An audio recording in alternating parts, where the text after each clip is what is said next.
Esse podcast é apresentado por Toribá. Para outros programas, acesse toribacomunicação.com.br. Irrita com Rita Lizauskas. Olá, eu sou a Rita Lizauskas. Hoje a gente conversa sobre o ataque ao conhecimento, as evidências científicas e as universidades a que temos assistido nos últimos meses aqui no Brasil. Professores sendo filmados, perseguidos, ameaçados. Universidades acusadas de balbúrdia e que recebem como castigo corte nas verbas. Pesquisadores que perderam suas bolsas de estudo e anos de trabalho. Por que esse desprezo pela educação? O que pode acontecer com a produção de conhecimento no país? O Irrita dessa semana conversa com 3 professores que têm vivido essa crise na educação de formas diferentes. A antropóloga e professora da Universidade de Brasília, Débora Diniz, deixou o Brasil no final do ano passado depois de sofrer uma série de ameaças.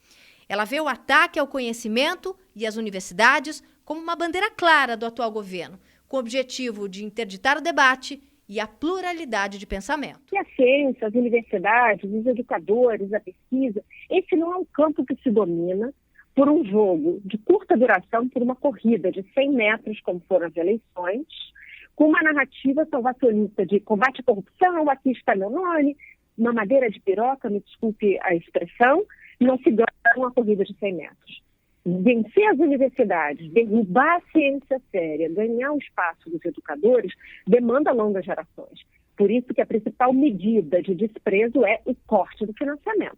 Esse corte ele não é, e como o ministro descreveu, de balbúrdia, é porque precisa silenciar, porque não consegue vencer, nem pela paróquia WhatsApp e nem pelo pânico moral. Essa é uma comunidade preparada para o enfrentamento da qualificação das perguntas. Também converso com a pesquisadora Letícia Takahashi, aliás, ex-pesquisadora. A Letícia teve de abrir mão de todas as descobertas sobre leishmaniose feitas durante seu mestrado por conta dos cortes das bolsas promovidos pelo atual governo. Um sentimento de luto, um sentimento de perda muito grande.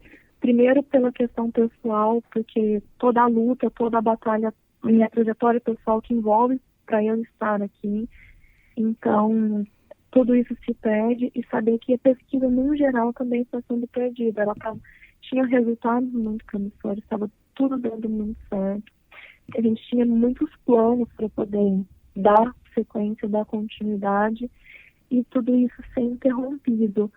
Então, dói muito, é um sentimento que não tem palavras direito para poder conseguir descrever com exatidão o que é tudo isso. Para encerrar, converso com o filósofo e professor da Faculdade de Filosofia e Ciências Humanas da USP e também ex-ministro da Educação, Renato Janine Ribeiro. Ele faz uma análise ampla desses ataques à universidade promovidos pelo atual governo. Que o próprio governo, como se diz, atravessa a calçada para pisar na banana que está na casca de banana que está do outro lado. Eles procuram problemas. Agora, o que essa situação da educação mostra é que a capacidade desse governo de enfrentar a que o Brasil construiu e destruir o que o Brasil construiu é muito grande. E que isso pode trazer resultados muito difíceis de reverter. Quer dizer, ao contrário do que foi os 50 anos em 5 que o Juscelino Kubitschek prometeu fazer, de certa forma fez, nós temos um risco de recuar em 1 ano, 2, 3, 4 anos, recuar décadas. Olá, eu sou Débora Diniz, eu sou professora, neste momento, afastada da Universidade de Brasília, da Faculdade de Direito, e estou na Universidade de Brown, nos Estados Unidos, como pesquisadora tributária. Professora, por que você saiu do Brasil? Eu saí do país em outubro do ano passado, outubro de 2018, depois de um processo que foi bastante intenso, sabe? Que eram de ameaças contínuas e graves, não só a mim, como ao meu trabalho na Universidade de Brasília. Quando eu digo ameaças, me parece que há uma dúvida sobre o que eu estou falando, né? Porque parece que o mundo hoje das mídias sociais, as pessoas se ofendem continuamente. Eu não estou falando de ofensas, eu estou falando de ameaças de vida, ameaças de massacre à universidade caso retornasse à sala de aula. Então, a saída não foi isso que descrevem como um autoexílio ou porque não havia condições de trabalhar no Brasil. Ainda sequer havia tido a eleição do presidente Bolsonaro. Foi, na verdade, uma decisão para não pôr outras pessoas em risco e não me colocar em risco sobre algo que eu não sabia de onde vinha e quem são essas pessoas, que hoje escrevo como uma milícia virtual. É claro que a gente não pode contemporizar a ameaça, né? Mas eu queria entender por que eles te ameaçavam. O que no teu trabalho representava uma ameaça a essas pessoas? Quando eu respondo o porquê eles me ameaçavam, parece que é algo que eu faço que provoca, que dá a alguém as razões para tão grave e nefasto crime, né? Que é de ameaça e de um crime de terrorismo, como um massacre a uma universidade pública. Na verdade, eu diria que essas são pessoas anônimas que operam pelas milícias virtuais à busca de alvos. E esses alvos, eles têm um centro de interesse e de ódio e de rejeição, que são os defensores de direitos humanos, que são os defensores dos direitos das mulheres, das feministas e de movimento LGBTI. Ou seja, o radar ele se move a depender de quem cruze o radar de ódio em determinado momento. No meu caso, foi a ação à Suprema Corte Brasileira, ao Supremo Tribunal Federal, no tema do aborto, em que houveram as audiências públicas em agosto do ano passado, da qual eu falei, representando uma organização feminista de direitos humanos, que é a ANIS, e aí cruzei com o radar. Mas o ponto aqui importante é que não há nada que os defensores de direitos humanos façam que seja causa e consequência. Eles têm um radar à procura de defensores de direitos humanos no país, da qual o objetivo é silenciar, se não mesmo eliminar. Professora, você saiu do país, como você mesmo disse, antes da eleição do presidente Jair Bolsonaro e, assim, desde a posse, professores, defensores de direitos humanos como você, viraram alvo do governo brasileiro, né? Isso a gente está falando de antes e depois, virar alvo do governo. No caso dos professores, principalmente os professores universitários, eles são acusados de doutrinação e até de um tal marxismo cultural que eu confesso não entender muito bem do que se trata. Como é que a senhora vê esses ataques aos educadores, principalmente aos educadores das universidades públicas? Eu colocaria a minha própria história como parte dessa linha do tempo do que estava se formando na sociedade brasileira, que culminou com a eleição do presidente Bolsonaro. Então, a pergunta que nós continuamente fazemos é quem são essas pessoas que têm um desprezo pela educação, que têm um ressentimento pelas universidades públicas. Elas, mais importante do que perguntar quem são elas, é perguntar a quem essas pessoas servem com esse ressentimento, com esse desprezo, com essa ameaça, com esse ódio e com essa linguagem de um terrorismo. Elas serviram à eleição do Bolsonaro e servem a movimentar uma minoria da sociedade brasileira, mas uma minoria perigosa e ruidosa, da qual escolhe alvos fáceis, alvos dos quais tem um binarismo, né, de bom e mal, nós estamos salvando a família, nós estamos salvando as crianças, nós estamos salvando um salvacionismo na narrativa, que por isso que vai se fazer uma oposição de que é uma doutrinação de outro lado, e cria uma divisão na sociedade brasileira, de que há os heróis, dos quais seriam eles, e de que há os que ameaçam a paz, a ordem, a família. Não é à toa que nesse processo, que eu chamaria que é uma linha do tempo do qual eu não desconecto, eu não estou dizendo que foram os bolsonaristas que me ameaçaram e me ameaçam ainda hoje, eu jamais diria isso, porque eu não sei quem são, e só quem pode dizer é a polícia, mas o que eu posso dizer é que essas milícias virtuais servem a essa ordem política que aí está instalada, porque elas fazem a mesma linguagem, alguns na superfície, outros na clandestinidade. Esses operam na clandestinidade. Os que operam na superfície me descrevem como inimiga do Brasil. Inimiga do Brasil é parte dessa linguagem de que nós temos os heróis e nós temos aqueles que nós precisamos silenciar. E quando nós elegemos alguém nesse radar de busca do ódio como inimiga do Brasil, se convoca as suas próprias milícias, o seu próprio exército para eliminar quem é o inimigo. Professor, agora a reboque, né, dessa guerra, dessa eleição de alvos, né, entre professores e ativistas, né, a gente vê um desprezo pelo conhecimento científico, né, principalmente quando a gente vê certas questões sendo discutidas seriamente, como, sei lá, o terraplanismo, por exemplo, né. É engraçado, se não fosse trágico, obviamente, eu estava numa aula de literatura na USP e eu acabei rindo de nervoso, né? Quando o professor falou que Aristóteles, vários séculos antes de Cristo, já sabia que a Terra era redonda. A gente já tem vários outros fatos históricos, por exemplo, recentemente, como a ditadura sendo questionados. Por que isso tem acontecido, na sua opinião?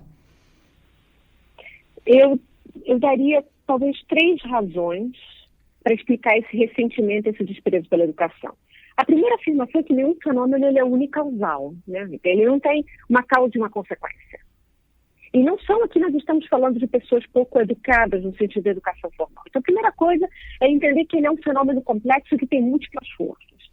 O primeiro é que o presidente Bolsonaro e o grupo ao qual vou sustentar coisas como terra plana ou que concepções de destruição da família ou mentiras sobre sexualidade, elas são pessoas que vão operar por uma lógica que é muito inteligente no sentido da perversidade, de que a ciência custa para argumentação. E é muito mais fácil operar pelo pânico moral. Então, a ciência demanda que as pessoas parem e escutem os argumentos antes da composição de um debate razoável. Isso toma muito tempo, isso é difícil de ser espalhado pelas mídias sociais, e isso não bota a paróquia do WhatsApp, que fez o presidente Bolsonaro ser eleito, né? Então, apelar às emoções é mais do que apelar para o sofrimento, para a dor, ou, né, para o engajamento afetivo. É apelar para o pânico moral, da qual a ministra Damares é talvez o ícone da representação de como se gira a força do pânico moral para movimentar multidões. Então, é mais do que mentiras, é mais do que fake news. É uma iminente destruição dos valores. É isso que eu chamaria que se opera pelo pânico moral. Um segundo é que a ciência, as universidades, os educadores, a pesquisa, esse não é um campo que se domina por um jogo de curta duração, por uma corrida de 100 metros, como foram as eleições, com uma narrativa salvacionista de combate à corrupção, aqui está meu nome, uma madeira de piroca, me desculpe a expressão, não se ganha uma corrida de 100 metros. Vencer as universidades, derrubar a ciência séria, ganhar o espaço dos educadores, demanda longas gerações. Por isso que a principal medida de desprezo é o corte do financiamento. Esse corte ele não é, e como o ministro descreveu, de balbúrdia, é porque precisa silenciar, porque não consegue vencer, nem pela paróquia WhatsApp e nem pelo pânico moral. Essa é uma comunidade preparada para o enfrentamento da qualificação das perguntas. Mas há um terceiro ponto que eu diria nesse fenômeno da multicausalidade. Bolsonaro, além da sua guerra moral, que descreve com esses termos de marxismo cultural, da qual essa é uma invenção e é uma própria contradição em termos, porque dentro da história do marxismo não havia essas pautas identitárias das mulheres, dos gays, dos negros, das populações vulneráveis, é uma própria contradição em termos. Então, é um conjunto do pânico moral com uma construção de uma bandeira da qual o papai Moro, na descrição da mamãe Damares, vai representar, que é uma bandeira que ninguém vai discordar, que é do combate à corrupção no país. Então, elegeram uma bandeira cívica com uma fantasia de um pânico moral, que é tudo isso da destruição da família, do feminismo, nas vozes de homens ressentidos da história. Então, aqui, para resumir, eles têm um ressentimento pela universidade, mas ela é uma voz masculina de ressentimento. Não é à toa que nós vemos homens no primeiro escalão, todos com esse ressentimento e perseguição à universidade. São homens que esperavam herdar as vantagens da desigualdade de gênero, as vantagens de uma desigualdade entre homens e mulheres na sociedade brasileira, as prerrogativas do machismo, e não herdaram. Então, esses homens hoje vivem um duplo ressentimento com a história, com o seu lugar na sociedade brasileira e com o que eles não conseguem dominar pela mentira da paróquia do WhatsApp. Professora, você tem um trabalho de pesquisa muito sólido, né, sobre direito reprodutivo das mulheres e foi ao STF, como você mesma lembrou, no dia da audiência pública sobre o aborto, ano passado, agosto do ano passado, fazer uma defesa da descriminalização da prática, baseada, claro, nos seus conhecimentos como pesquisadora e como antropóloga, né? Essa semana a gente viu ainda o mesmo Supremo retirando a descriminalização do aborto no caso de grávidas infectadas pelo vírus da Zika, né? Retirando isso da pauta. Pela sua experiência e pela sua leitura desse contexto, quais são as chances desse governo encarar todas as evidências científicas produzidas pelas universidades em relação às mortes de mulheres, né, em relação ao aborto? Eu, inclusive, li um trabalho seu chamado Aborto, Saúde e a Saúde Pública, né, 20 anos de pesquisas científicas, esse trabalho publicado em 2008, se eu não me engano. Quais são as chances da gente ver as pautas femininas, né, como o direito ao aborto, que você pontua muito bem, como uma questão de saúde pública, serem encarados nesse governo? A sua pergunta é muito boa. Quais são as chances desse governo encarar? Elas, a uma primeira vista, nós diríamos que são chances muito baixas, porque é um governo que se estruturou em torno de uma perseguição e de uma demonização das questões relacionadas às mulheres, às meninas e à população LGBT. Só que, à mesma medida em que utilizam essa força de perseguição, a resposta está se constituindo de uma maneira que eles não imaginavam. Eles não conseguiram avançar no Congresso Nacional com o chamado Estatuto do Nascituro, entra em pauta, sai de pauta. Há 2 ações na Suprema Corte à espera de decisão, uma delas é essa de Zika que você fez menção, a outra de total descriminalização do aborto. O que eu quero dizer é que a história ela não é tão linear quanto o poder se imagina, e tão fácil para a hegemonia do poder. Quanto mais intenso o poder se lança nas suas pautas de perseguição, mais intensa é a resposta, e a resposta da história. O que pode acontecer, e não esperado ao bolsonarismo, é uma consolidação da sociedade civil, do feminismo, com uma resposta muito mais sólida do que teria se fosse outro governo. O que eu quero antecipar é que se da voz do poder talvez não venha mudança, a força da sociedade civil na constituição da resposta é o que nós vemos a cada dia como um crescente. Mas eu quero só lembrar que a decisão da Suprema Corte Brasileira, do STF, de retirar de pauta a ação de Zika, ela não era uma ação apenas sobre a autorização da interrupção da gestação caso a mulher estivesse em sofrimento mental. Ela é o símbolo do que é esse novo governo de não reconhecer as demandas das populações mais vulneráveis do país. O caso tinha 5 pedidos. Um deles era garantia de transporte às crianças afetadas com a síndrome congênita do Zika para ter acesso à terapia, fisioterapia para o desenvolvimento infantil. Era garantir que meninas e adolescentes em áreas de risco tivessem acesso a métodos de planejamento familiar. Era ter a garantia de que meninas e mulheres em áreas de risco tivessem acesso ao repelente contra mosquito. Era que as famílias afetadas pelo Zika, com uma criança com múltiplas deficiências, cuja mãe, cuja mulher não esteja no mundo do trabalho, tenham acesso às políticas de proteção social com transferência de renda. Então, antes de reduzirmos essa ação, que o Supremo retirou de pauta, a uma ação sobre aborto, nós precisamos falar que ela é uma ação do que a sociedade brasileira não quer ver como a sua população mais vulnerável, que são as mulheres nordestinas, as mais vulneráveis e afetadas por Zika. É sobre isso que é a ação. E foi retirada da pauta, sem que sequer corretamente nós escrevêssemos sobre o que é o seu conteúdo. Professora, recentemente, né, o guru do bolsonarismo, Olavo de Carvalho, foi ao Twitter, né, afirmar que nenhum intelectual tinha coragem de debater com ele. E eu que te acompanho no Twitter, obviamente, vi que você se propôs a participar de um debate com ele. Você teve alguma resposta? A data já foi marcada? Continuo esperando, e a minha oferta segue para o ministro da Educação. Eu quero discutir com ele o que é balbúrdia. Aonde está a balbúrdia na Constituição Federal? Aonde está a balbúrdia como um critério de definição de prioridades orçamentárias para a educação superior no Brasil? A minha lista só vai aumentar. O Olavo de Carvalho nunca respondeu e eu estou preparada, muito embora eu não o defina como intelectual. Mas eu Mas a senhora está pronta para um debate, então? Esperando. Mas a minha lista vai aumentar, Visita. Já tenho o ministro da Educação.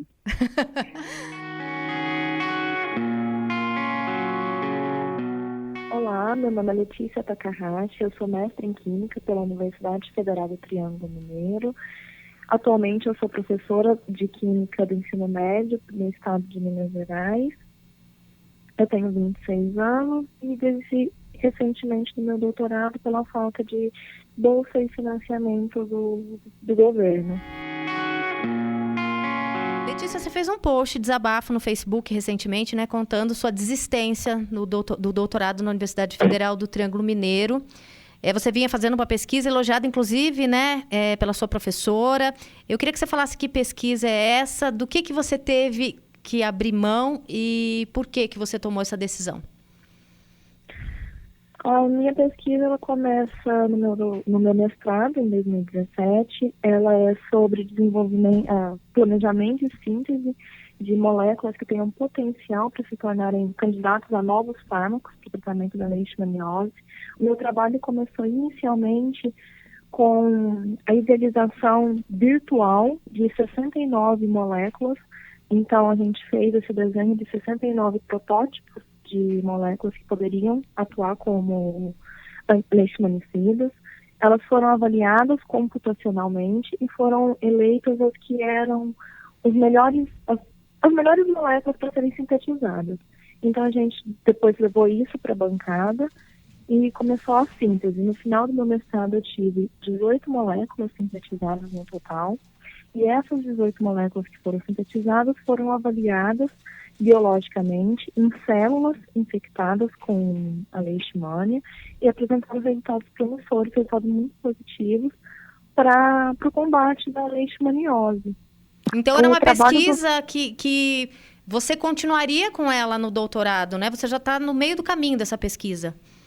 Isso. Para o doutorado, o projeto de doutorado seria, então, pegar as moléculas que foram sintetizadas e que tiveram os melhores resultados daquelas que foram positivas e propor modificações estruturais nelas para tentar torná-las mais potentes, menos tóxicas, mais eficientes, diminuir os custos de produção e purificação. Então, é aprimorar o que a gente já tinha conseguido resultados bons para tentar melhorar ainda mais e transformar isso em realmente algo competitivo para se tornar um novo fármaco para o tratamento da leishmaniose.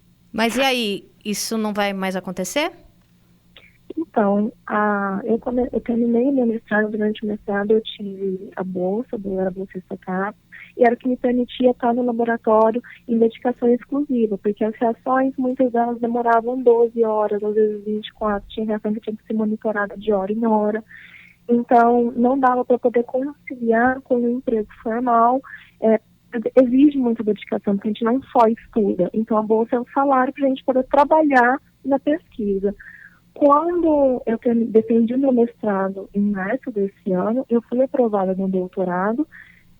Só que no doutorado, eu já não teria bolsa. Então, eu comecei o doutorado sem bolsa e a minha ideia eu tentei ainda conciliar o emprego que eu tenho como professora, eu faço alguns bicos artesanais para poder complementar a minha renda e o doutorado em si, com as disciplinas e com o laboratório. Só que não estava dando, por causa que o tempo era insuficiente para eu cumprir todas as minhas atividades que eu tinha como professora, para poder dedicar às disciplinas, que são disciplinas de nível avançado, então eu precisava estar estudando, precisava me dedicar e não estava tendo tempo para isso, e muito menos para ir para o laboratório para poder fazer essas sínteses e essas purificações, que demandam muito tempo de bancada. Quando veio a notícia dos cortes, foi quando a esperança morreu, porque então, se a gente já não tinha e as perspectivas eram baixas, com o corte de verba, o corte das bolsas que estavam esperando novos alunos, então foi quando a gente simplesmente pensou que, então, realmente não vai ter, não vai mudar, não tem perspectiva, e do jeito que estava sendo feito, não tinha como continuar, por causa que eu não estava rendendo no laboratório, na pesquisa. a parte que eu precisava trabalhar também eu não estava conseguindo dedicar 100% a nenhuma das funções que eu exercia. Então, eu e minha orientadora, nós sentamos e chegamos à conclusão de que, infelizmente, mesmo sendo muito difícil parar a pesquisa, era o que era necessário ser feito. Agora, qual que é o valor dessa bolsa, Letícia? Essa bolsa que permitiria que você parasse de trabalhar para se dedicar a essa pesquisa? As bolsas de pós-graduação, elas são valores até, a gente pode considerar até simbólicos, porque são muito defasadas. A bolsa de mestrado hoje, ela é R$ 1.500 e a bolsa de doutorado, ela é R$ 2.200. Com R$ 2.200, então, você conseguiria deixar teu trabalho para se dedicar integralmente à pesquisa hoje? Isso, eu consegui. Não dá para ter uma vida de luxo, de desperdício, mas é o mínimo que eu preciso para poder conseguir me manter, porque eu moro sozinha, não tenho ajuda de familiares, então eu preciso pagar aluguel, água, luz, alimentação. Então, é o mínimo que preciso seria a bolsa para poder conseguir estar mantendo todas as minhas despesas pessoais. Letícia, quais serão os frutos que sua pesquisa poderia gerar para o país? A minha pesquisa, ela poderia gerar, a gente pensando no cenário otimismo, a gente poderia lançar um novo medicamento, não só para o país, mas no cenário mundial, porque a leishmaniose, ela é uma doença negligenciada, então a gente não tem tanto interesse da iniciativa privada, das indústrias farmacêuticas, de estarem pesquisando doenças negligenciadas. Então, é o tipo de pesquisa que só acontece dentro da universidade pública. A leishmaniose visceral, que é a forma mais grave da doença, não se existem fármacos hoje em dia que são realmente eficazes frente a essa forma mais grave. Os fármacos que são comercializados hoje em dia, mesmo pensando no cenário mundial, são poucas as opções disponíveis. No Brasil, não são todos que são permitidos. Alguns deles não são liberados para comercialização dentro do nosso país. Dos que nós usamos hoje em dia, os mais comuns, eles têm alto custo, eles apresentam toxicidade muito alta, são muito tóxicos. Então, existe uma série de problemáticas envolvendo a questão do tratamento da doença, e era tudo isso que a gente tentava sanar, que a gente tentava, de alguma forma, abranger dentro da minha pesquisa. E mesmo que a gente não chegasse no final e lançasse uma patente de um fármaco no mercado, mas a ciência ela é feita assim, elas são elos de uma corrente. Então, o passo que eu desse, tudo que a gente descobrisse, poderia alavancar, poderia propulsionar a pesquisa adiante, não só para o meu grupo, mas para todos os outros. Então, a gente quebra a corrente, a gente interrompe o andamento que estava sendo feito. Letícia, como é acordar e saber que você não vai para o laboratório mais? É triste. Nos primeiros dias, a primeira vez que eu e minha orientadora nós sentamos para poder conversar, para a gente poder definir e bater o martelo de que realmente eu não iria conseguir conciliar o doutorado com as minhas atividades como professora, foi um dia muito triste. Eu chorei muito. Eu lembro que foi momentos muito pesados, um sentimento de luto, um sentimento de perda muito grande. Primeiro pela questão pessoal, porque toda a luta, toda a batalha, minha trajetória pessoal que envolve para eu estar aqui.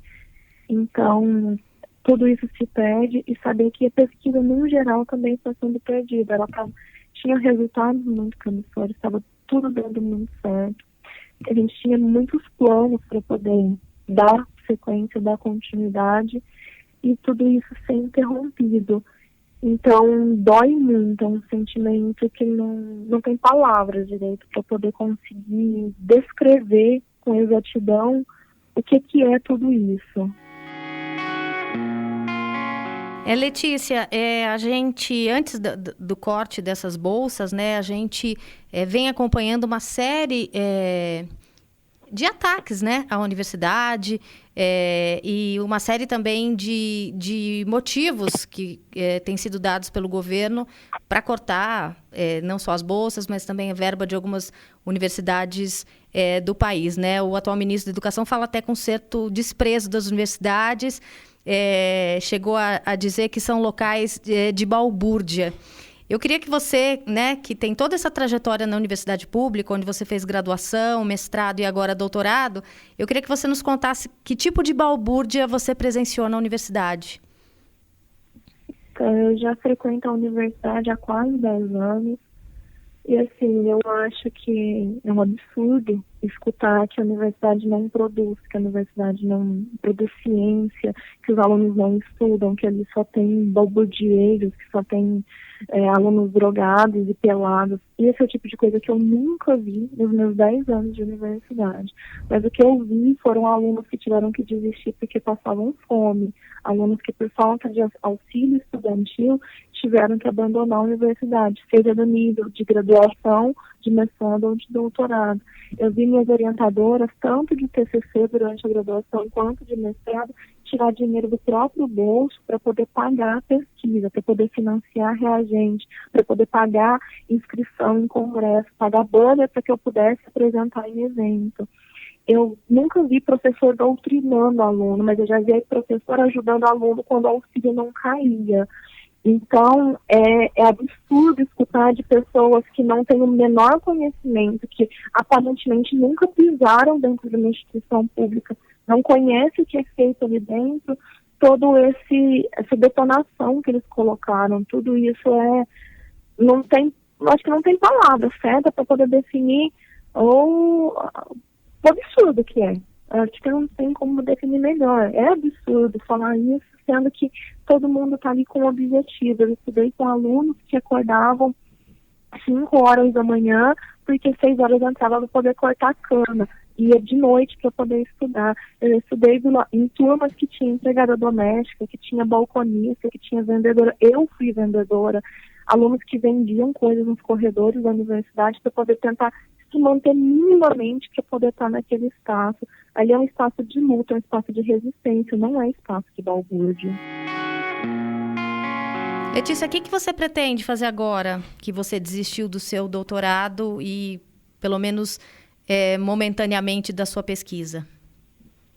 Momentaneamente, a minha pesquisa está em stand-by. Ela está parada porque, no momento, não tem ninguém para poder dar sequência com isso.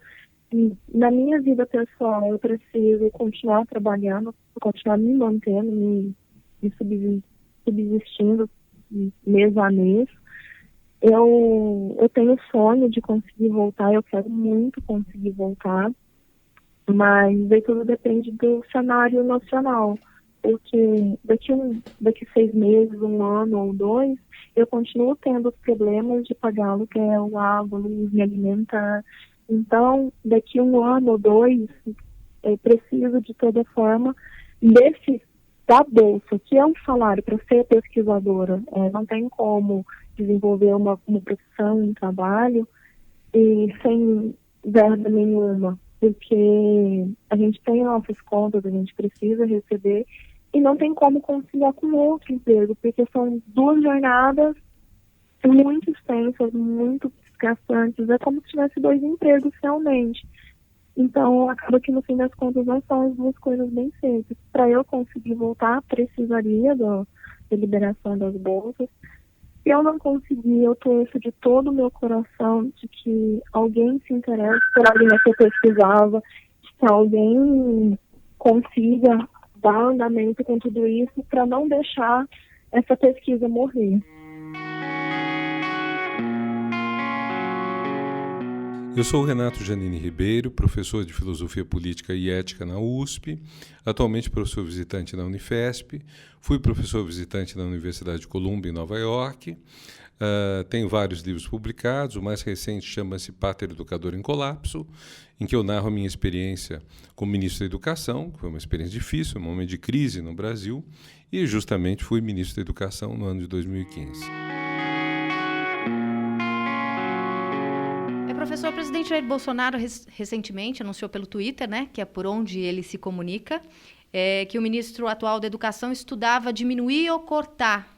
Ele usou, no caso, a palavra descentralizar, o financiamento federal para as áreas de filosofia e de sociologia no ensino superior. O objetivo seria, segundo ele, focar em áreas que gerem retorno imediato ao contribuinte, como veterinária, engenharia e medicina, fecha aspas, né?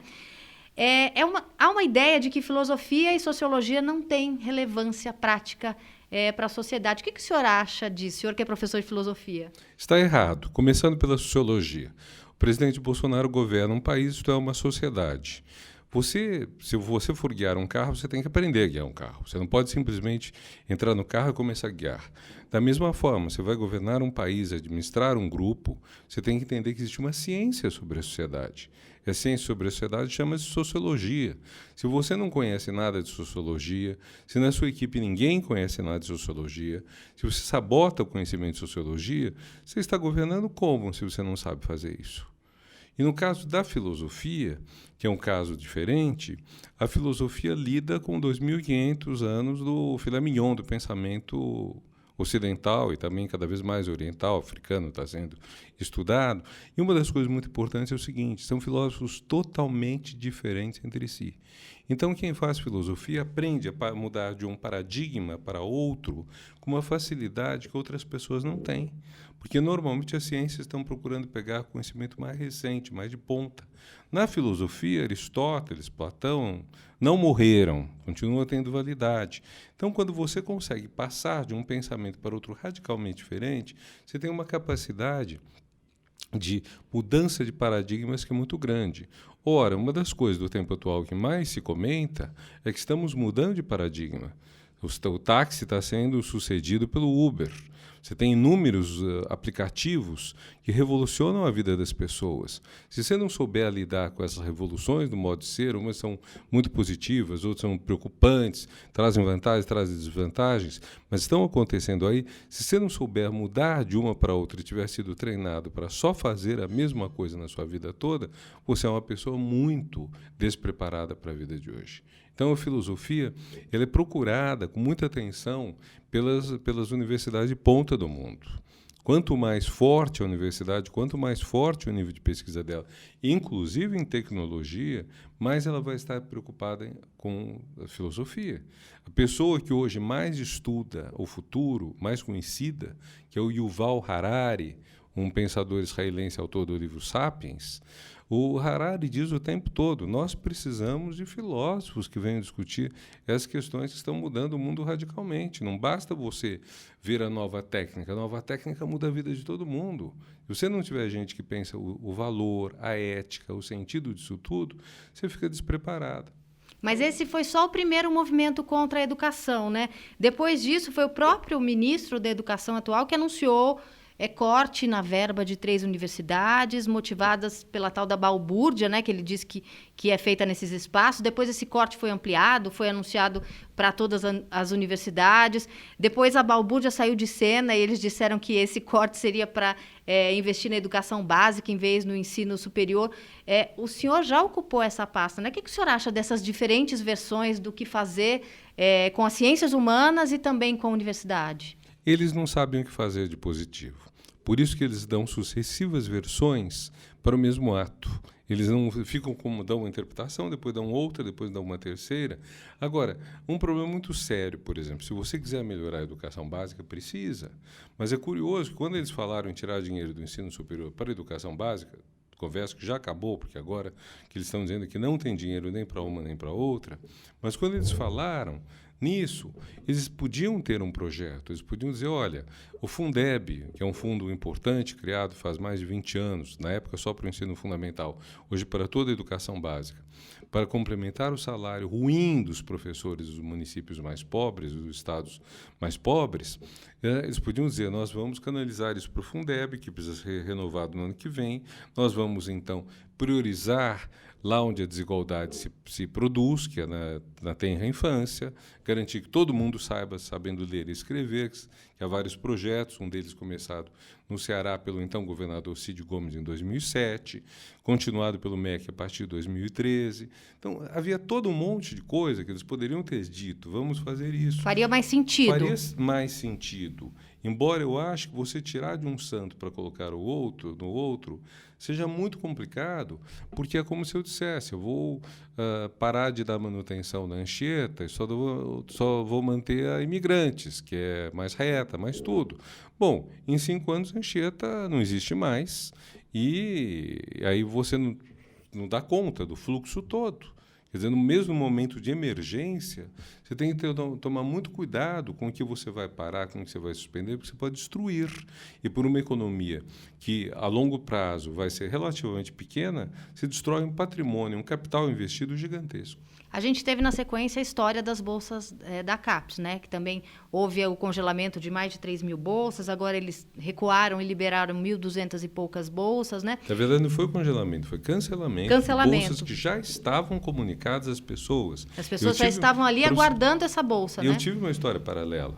Quando eu assumi o Ministério da Educação em 2015, o Brasil estava em crise econômica, e o Ministério da Fazenda, dirigido pelo Joaquim Levy, queria que a gente não mandasse para o estrangeiro 5.500 bolsistas do Ciência Sem Fronteiras, que já tinham recebido a comunicação de concessão de bolsa, já tinham pedido demissão dos empregos, já tinham contratado imóvel para morar lá fora, já tinham se preparado, tudo mais. Eles falaram, olha, cancela. Existe uma letrinha miúda em algum contrato, diz que se não houver dinheiro, você cancela. Eu falei para eles, vocês estão doidos. Porque, primeiro, qualquer pessoa dessa entra com uma liminar na justiça e ganha. Estou aguardando agora, vai ter gente entrando com liminar na justiça. E é claro que você dá liminar para quê? Liminar dá para evitar um prejuízo enorme enquanto não julga o mérito. Uma pessoa que deixa de ter uma bolsa para ir para o exterior, hoje uma bolsa que já foi comunicada a ela tem um prejuízo muito grande, pessoal, talvez irreversível. Então, enquanto não se julga o mérito, a bolsa seria concedida. Sem contar que isso daí causa um estrago na ciência, na formação científica, etc., que é enorme. Uma coisa tem que ficar muito clara, que acho que para esse governo não está claro, é o seguinte: ciência, tecnologia e educação andam juntos e são o principal insumo para você desenvolver a economia hoje no mundo. Você pega um jornal assim, de foco economista mesmo, The Economist, Financial Times, pega o Banco Mundial, você pega esses, você vê que eles vão dizer, primeiro de tudo, a educação. E falando nisso, hoje foi cancelado, hoje ou ontem, um encontro ecológico que não ia custar um centavo para o Brasil, que ia rolar em Salvador. E quem são os patrocinadores do encontro, entre outros? O Banco Mundial, o Banco Interamericano de Desenvolvimento, que o governo federal vai precisar de dinheiro deles, vai precisar de dinheiro, apoio deles. E aí avisa a eles, estamos cancelando uma concessão que vocês estavam nos dando, porque nós não queremos cuidar da ecologia. Então, vão eles querer, então, ajudar um governo, um país que está fazendo esse descaso? Por que ainda não se enxerga a educação como investimento e sim como gasto? Olha, primeiro de tudo, no Brasil, entre educação e saúde, a educação sempre perde, porque as pessoas têm uma noção muito clara de quando estão doentes e não têm noção de quando são ignorantes ou quando desconhecem uma coisa.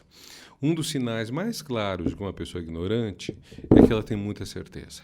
Quanto mais informado, formado, inteligente, culto for um indivíduo, mais ele percebe que faltam coisas enormes para ele saber. Tem mais dúvidas surgem. Mais dúvidas surgem. Porque assim o conhecimento... Nós estamos na época de mais conhecimento científico da história da humanidade. E nós temos muito menos certeza desse conhecimento do que alguém na Idade Média tinha, quando ele já achava que o mundo todo estava explicado, não tinha mais nada a procurar. Então, o que acontece é que, primeiro, como as questões de saúde são muito visíveis, são muito sensíveis, as pessoas vão atrás da saúde. Você vê isso em qualquer campanha eleitoral. Posto de saúde é muito mais importante do que a escola. Escola é importante na propaganda por causa da merenda, por causa do uniforme, por causa do lado bonitinho, mas não o conhecimento que é transmitido. Então, aqui, a valorização ao conhecimento e educação é muito pequena. Sabe, estou voltando de Portugal. Em Portugal você vê que é um país que 40 anos atrás estava pior que o Brasil, saindo de uma ditadura horrorosa, uma ditadura extremamente retrógrada. E quando você chega aqui, você vê a diferença gigantesca. Lá tudo funciona, todo mundo respeita tudo. Que já no aeroporto você vê vou usar a palavra, balbúrdia.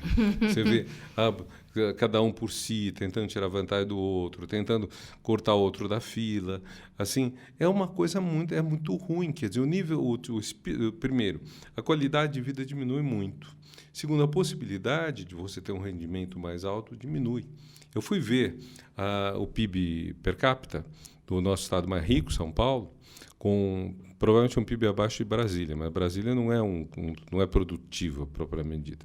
Mas fui ver o PIB per capita de São Paulo, um tempo atrás, $14 mil. O de Portugal, 21 mil. Acho que o da Espanha é o dobro do paulista. Então, se você pega o lugar do Brasil mais desenvolvido, ele está muito atrás. Por quê? Porque a educação aqui não entrou na vida das pessoas. Nós temos uma quantidade de miséria muito grande, despreparo, a produtividade da mão de obra é ruim, o esmero nas coisas é pequeno. E lá você vai para esses lugares, tudo é extremamente bom, funcional, tudo. Agora, professor, além desse desconhecimento, desprestígio da educação, eu acredito que a gente está vendo agora um momento de combate ao conhecimento e à educação como pauta, como agenda, né? Esse governo não esconde o desprezo que tem pelo conhecimento e pela universidade, né?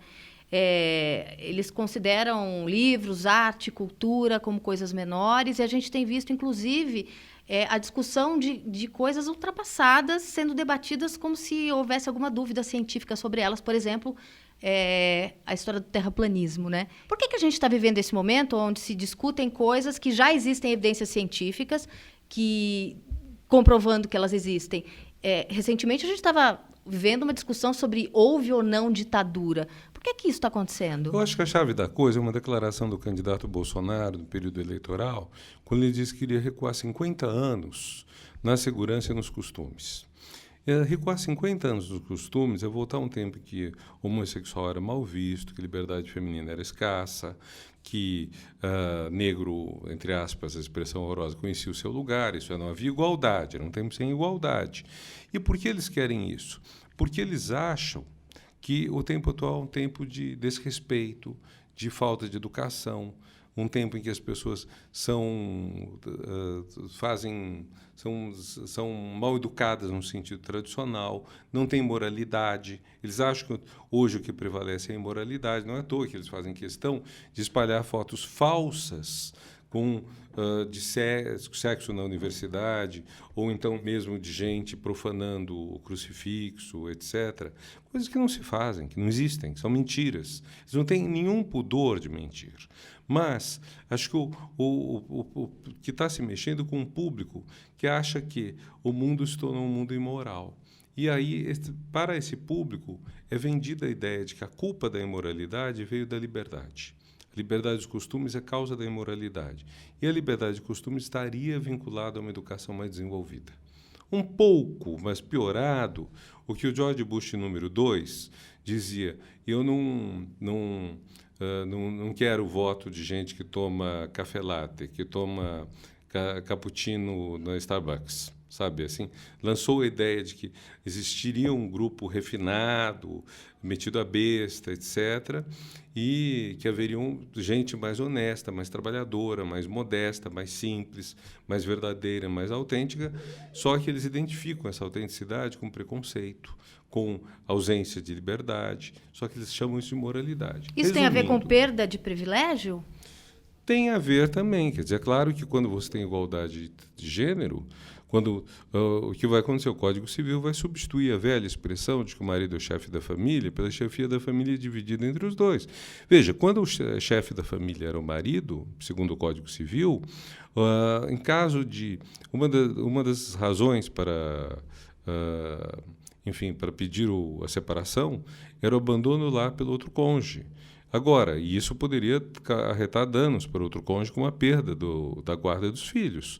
Só que o marido podia simplesmente decidir mudar de casa, porque como chefe de família, ele era quem estabelecia onde a família morava, decidir sair daqui de São Paulo e para 500 quilômetros. Se a mulher não fosse junto, quem estava abandonando o lado era ela, não era ele. E ela pedia a guarda dos filhos.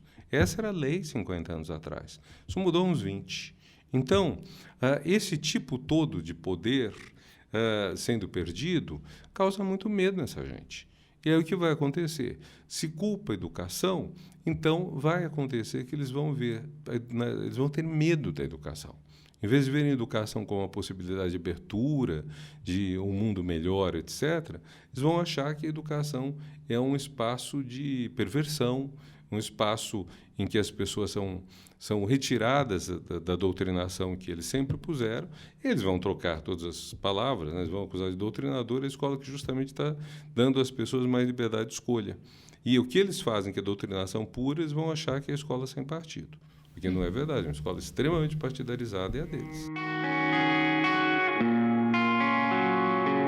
Já que a gente está falando de educação, eu queria falar também do ensino domiciliar, né? A gente tem visto uma tentativa de legalizar o ensino domiciliar via medida provisória e fora da pasta do MEC, né?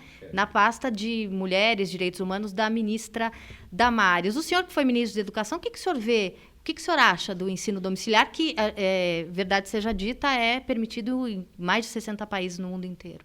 A primeira coisa, a escola, com todos os problemas que ela pode ter, é a melhor invenção que foi feita até hoje para socializar uma criança. Quer dizer, para você sair daquele ambiente fechado, da casa, da mamãe e papai, que se for um ambiente bom, te dá amor, te dá segurança na vida e te coloca limites. Mas a melhor forma de você aprender que existe um mundo fora, e você vai ter que aprender, é pela escola. Você vai ter que aprender, porque senão você vai ficar preso dentro de casa a vida toda como um louco. E existem casos, gente que endoidece, porque não saiu nunca de casa.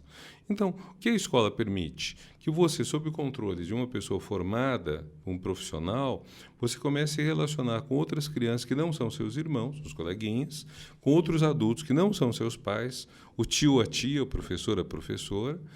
Até o nome tio-tia é interessante, porque indica que você está saindo do pai, mas indo para alguém que é próximo da figura do pai, antes de você chegar à hora de alguém com quem você nem estabelece parentesco, nem tem elo afetivo, que você encontra ocasionalmente. Então, a escola tem essa grande vantagem. Outro problema é o homeschooling. Muito difícil um pai e uma mãe dominar todo o conhecimento que existe. Quer dizer, imagina na hora que você começa a ter ciências, a ter línguas, passando dos primeiros anos. É muito difícil você ter tudo isso. Então, esse é o primeiro ponto. Quer dizer, eu acho o homeschooling um erro do ponto de vista pedagógico, do ponto de vista da formação da pessoa. Mas o segundo ponto é o seguinte, o número de pessoas que querem o homeschooling vai de 5 mil a 20 mil no Brasil. Nós temos 50 milhões de alunos na educação básica. Se isso não é uma pauta prioritária, é uma pauta puramente ideológica. Então, o que nós estamos vendo é um governo que está seguindo pautas ideológicas e não pragmáticas. Esse governo, em vez de pensar, nós temos 50 milhões de alunos, milhões de professores, temos que fazer isso tudo funcionar, ele deixa passarem os prazos, não entrega o que tem que ser entregue a tempo, e vai ficar discutindo uma questão que afeta menos de 1 em cada 1000 dos alunos da escola. O senhor acha que permitir o homeschooling também é tirar do Estado a obrigação de educar? No sentido mas tem tão pouca gente querendo fazer homeschooling, não vai mudar nada. Quer dizer, vai mudar só para essas pessoas. E depois de um tempo, essas pessoas vão estar com um problema sério. Porque as crianças terão aprendido muito menos a se relacionar com outras crianças, o que é um primeiro problema.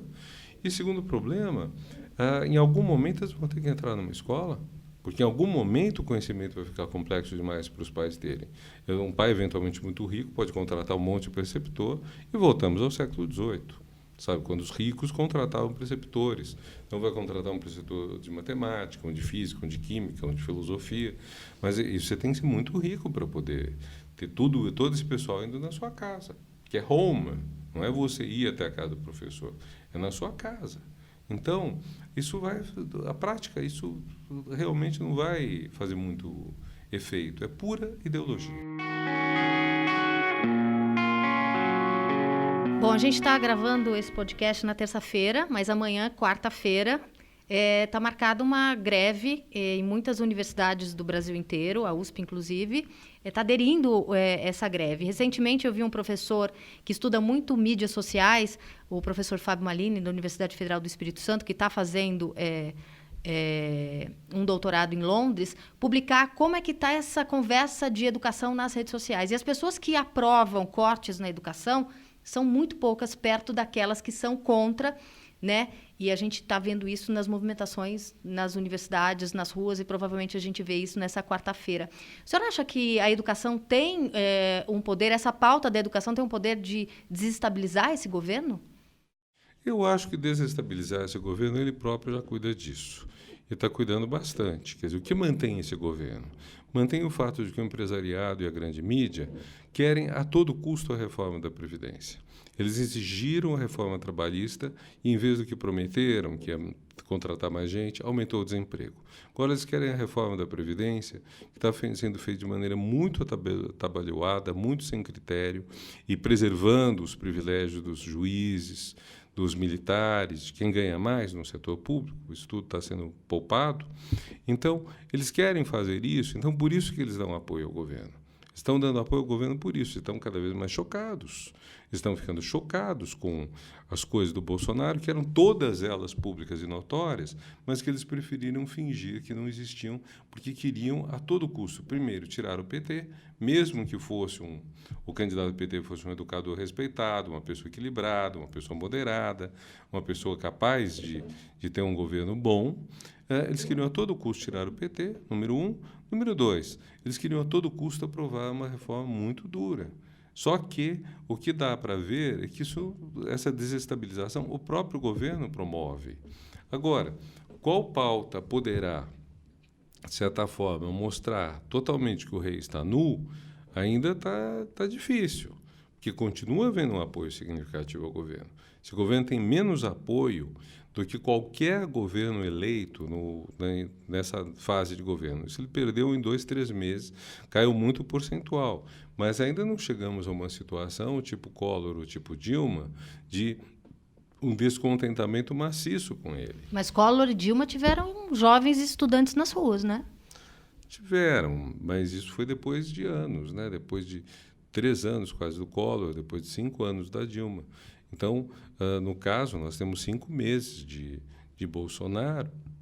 E embora as pessoas mais bem informadas estejam vendo o que está acontecendo, essa propaganda espalhada muito com base em fake news, muito com base pelo meio do WhatsApp, ainda mantém muita gente, um número significativo fidelizado a ele. Uhum. O que está acontecendo, me parece, é que o empresariado e a grande mídia estão entre a cruz e a cadeirinha.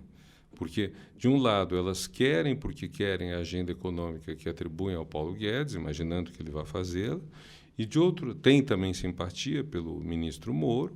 De outro lado, estão muito assustados com o restante todo do pacote. Começo porque o próprio governo, como se diz, atravessa a calçada para pisar na banana, na casca de banana que está do outro lado. Eles procuram problemas. Uhum. Agora, o que essa situação da educação mostra é que a capacidade desse governo de enfrentar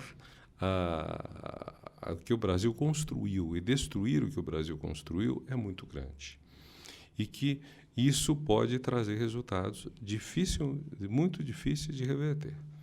Quer dizer, ao contrário do que foi os 50 anos em 5 que o Juscelino Kubitschek prometeu fazer, de certa forma fez, nós temos um risco de recuar em 1 ano, 2, 3, 4 anos, recuar décadas. Professor, para encerrar, a gente está falando de educação e o factual não para de acontecer, né? Eu estou aqui com o computador aberto e o ministro da Educação teve uma reunião, café da manhã com jornalistas hoje e se posicionou contra a autonomia universitária, né? Dizendo que a autonomia universitária não é soberania. E argumentou que é favorável à entrada de polícia nas universidades. O que o senhor acha disso? Bom, a autonomia universitária está garantida na Constituição. Eu não sei se isso prevê a imunidade da universidade à entrada de polícia, porque se tiver um crime de assassinato na universidade, é claro que alguém tem que apurar. Você pode ter uma guarda universitária, mas, evidentemente, você vai ter alguma coisa de polícia. Mas esse é o tipo de assunto que é tão excepcional, tão raro, tão escasso, que fazer dele um grande assunto, como fazer do homeschooling um grande assunto, é uma forma de desviar a atenção.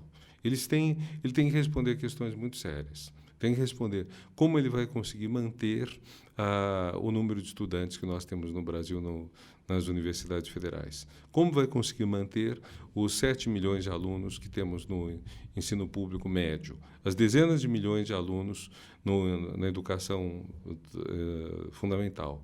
Como que vai distribuir os livros didáticos? Como vai fazer o Enem? De que maneira vai promover a Base Nacional Curricular? Temos toda uma agenda de educação que foi construída em 25 anos de discussão. E esse governo não trata de nada dessa agenda. Ele passa o tempo falando de outras coisas, de coisas que não tem nada a ver com essa agenda. E pega um detalhe ou outro. Se tem gente pelada na universidade, coisa que nunca ninguém viu. Eu, pelo menos, nunca vi. Nunca vi. Esse tipo de coisa. Então, é esse tipo de... É muito espantosa essa falta de disposição ou de competência para lidar com agendas que estão claras, estão em cima da mesa.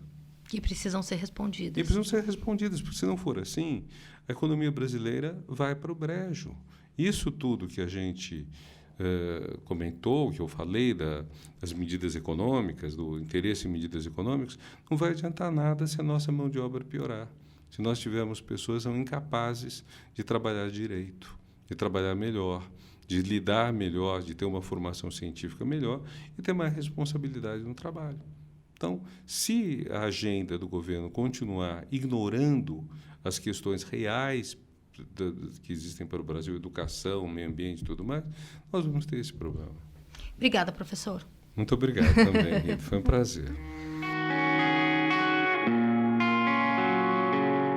Esse foi o Irrita dessa semana, que analisou o desprezo pela educação.